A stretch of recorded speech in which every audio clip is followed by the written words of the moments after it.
Thank you. Thank you.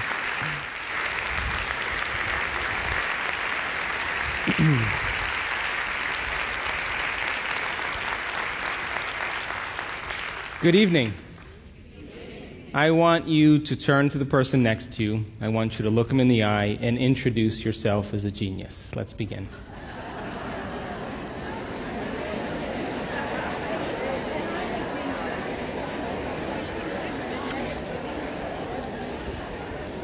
Now, geniuses, so happy to be with you this evening. I have a few questions for you before we begin. How many people in this audience actually believe in the idea that the way you think has some effect on your life? That your thoughts create your life? You believe that, yes?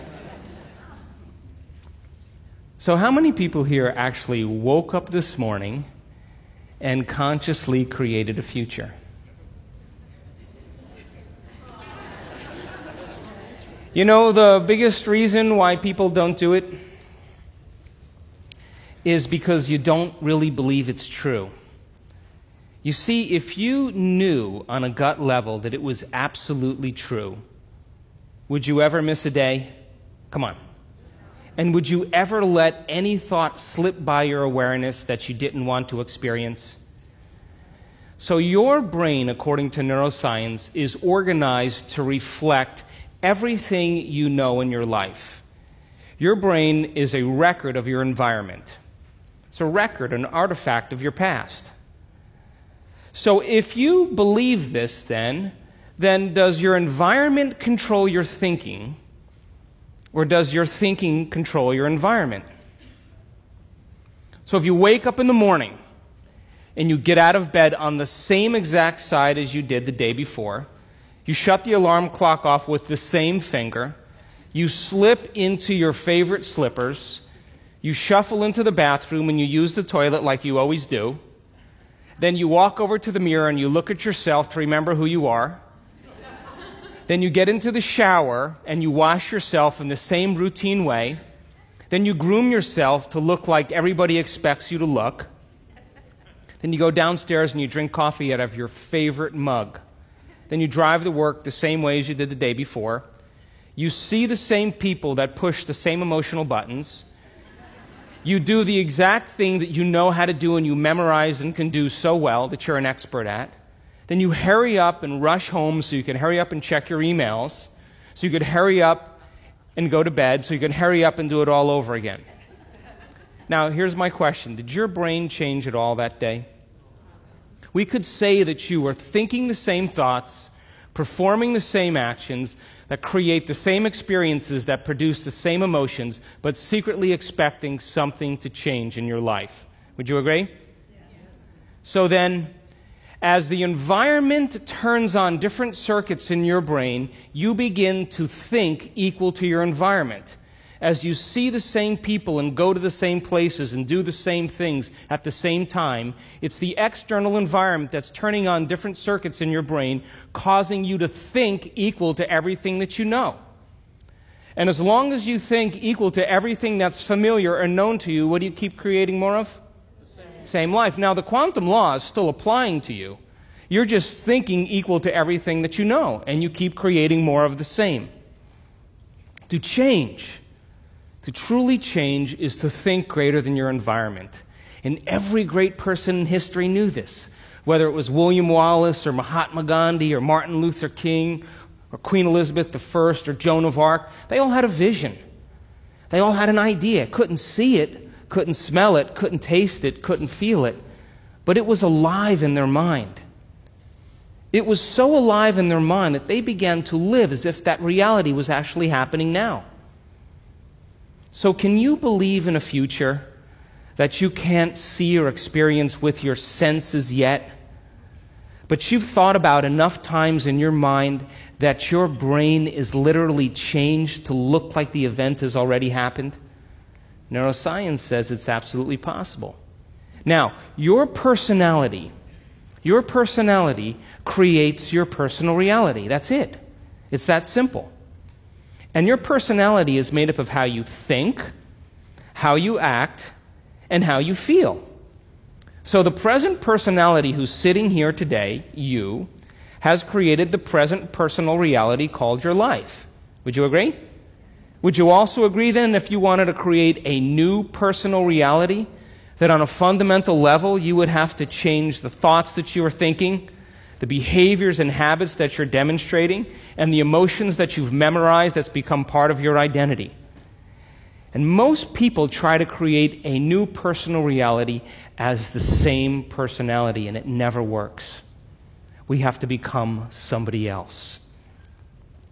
So then, as you keep thinking the same thoughts, performing the same actions, and living by the same experiences that produce the same emotions, there's a principle in neuroscience that says nerve cells that fire together wire together. And if you keep repeating the same states of mind and body over and over again, your brain begins to fire in the same sequences, in the same patterns and same combinations. And whenever you make your brain work in a certain way, that's called mind. Mind is the brain in action. So as you remind yourself every day who you think you are, you're causing your brain to fire in the exact same ways. And as they fire and wire in the same patterns over time, the brain moves into a very finite signature, and that's called your personality. Now, that box in your brain isn't literally a box, but it's the most commonly wired, neurologically fired programs that run redundantly because we keep doing the same things over and over again. To change your mind, then, is to make the brain work in new sequences and new patterns and new combinations, to begin to make the brain work differently. And the one ingredient that allows us to do that is knowledge or information. Because every time you learn something new, you make a new connection in your brain. That's what learning is. Learning is forging new connections. Remembering is maintaining or sustaining those connections. So now, every time you have a thought, you make a chemical. And if you have a great thought, or an unlimited thought, or a joyful thought, you turn on a set of circuits in your brain that fires in a very specific sequence, pattern, and combination, that produces a level of mind, that turns on another part of the brain that makes a chemical for you to begin to feel exactly the way you were just thinking, great or unlimited or joyful. Now, if you have a negative thought or an unhappy thought or a self-depreciating thought, you turn on a different set of circuits and a different combination, a different sequence, and a different pattern that produces a different level of mind. And the brain then begins to make a different batch of chemicals that signals the body for you to begin to feel exactly the way you were just thinking, negative or unhappy or unworthy. So the moment you begin to feel the way you think, because the brain is in constant communication with your body, you begin to think the way you feel, which makes more chemicals for you to feel the way you think, and then you think the way you feel, and then you feel the way you think, and then you think the way you feel. And some people do this for 20 or 30 or 40 years. Now, the redundancy of that cycle over time creates what I call a state of being. And a state of being is when your mind and body are working together, or your thoughts and feelings are aligned to a concept. So thoughts are the language of the brain, and feelings are the language of the body. And as people get caught in this cycle of thinking and feeling and feeling and thinking, over time, they condition their body to memorize that emotion as well as the conscious mind. And whenever the body knows as well as the mind, that's called a habit.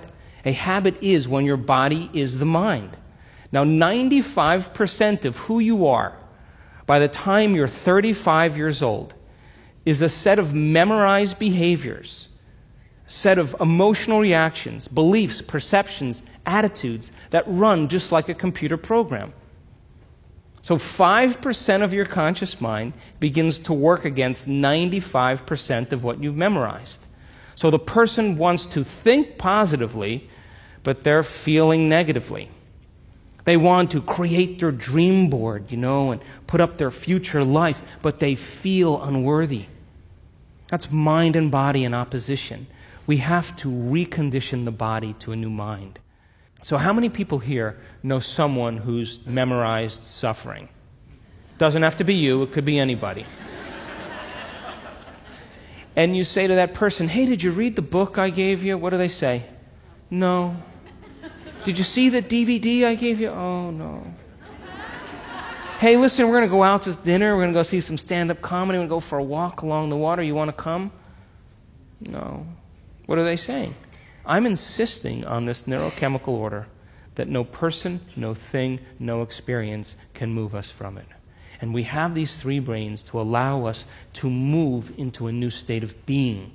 And the quantum field, universal mind, whatever you want to call it, responds to who you're being.